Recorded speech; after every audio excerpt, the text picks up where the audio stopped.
ലീവ 1-ാം ചൊവ്വ. മത്തായിയുടെ സുവിശേഷം 23-ാം അധ്യായം 29 മുതൽ 36 വരെയുള്ള വാക്യങ്ങളുടെ വിശകലനം. യഹൂദരുടെ കപടനാട്യം. ഏറ്റവും പ്രാചീന മതങ്ങളിൽപ്പെട്ട ഒന്നാണ് യഹൂദമതം. നിങ്ങൾ ദൈവത്തിന്റെ ജനവും ഞാൻ നിങ്ങളുടെ ദൈവവും എന്ന് പറഞ്ഞ് ദൈവം തന്നെ തിരഞ്ഞെടുത്തൊരു ജനത.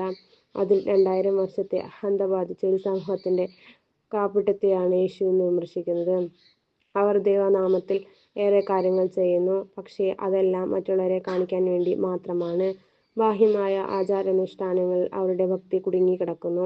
അതിന്റെ ഏറ്റവും നല്ല ഉദാഹരണമാണ് സൂര്യപ്രകാശത്തിൽ വെട്ടിത്തിളങ്ങുന്ന കുഴിമാടങ്ങളുടെ ഉപമ.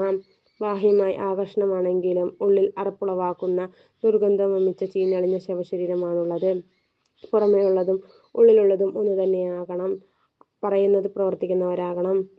നിങ്ങളുടെ വാക്കുകൾ അതെ അതെ എന്നും അല്ല അല്ല എന്നുമാകട്ടെ. ദൈവത്തിനു വേണ്ടി ഉപയോഗിക്കുന്ന പാനപാത്രത്തിന്റെ പുറം കൂടി ശുദ്ധമാകണമെങ്കിൽ ആദ്യം അകം കൂടെ ശുദ്ധമാകണം. ഇങ്ങനെ ആന്തരികതയ്ക്ക് പ്രാധാന്യം നൽകാതെ ബാഹ്യമായതിൽ മാത്രം ശ്രദ്ധ വയ്ക്കുന്ന യഹൂദ നേതൃത്വത്തെയാണ് യേശു കുറ്റപ്പെടുത്തുന്നത്. നിയമാനുഷ്ഠാനങ്ങളിൽ ഏറെ കർക്കശം പുലർത്തിയിരുന്ന നിയമജ്ഞരും ഫരിസേയരും ആത്മീയ നവീകരണത്തിനെ കുറിച്ച് സംസാരിച്ചതിനാൽ പ്രവാചകന്മാരെ പീഡിപ്പിക്കുകയും വധിക്കുകയും പിന്നീട് സാധാരണ ജനങ്ങളുടെ കണ്ണിൽ പൊടിയിടാൻ സ്മാരകങ്ങൾ പണിയുകയും അതിനെ ന്യായീകരിക്കുകയും ചെയ്യുന്നവരുടെ പൊയ്മുഖങ്ങൾ യേശു ഇന്ന് പൊളിച്ചെടുക്കുന്നു. ഏറ്റവും അവസാനം അവന്റെ രക്തം ഞങ്ങളുടെയും ഞങ്ങളുടെ മക്കളുടെയും മേൽ പതിച്ചു കൊള്ളട്ടെ എന്ന് പറഞ്ഞുകൊണ്ട് ദേവപുത്രനെ തന്നെ കുരിശിലേറ്റി അവരുടെ മേലുള്ള ശാപമഴ അവർ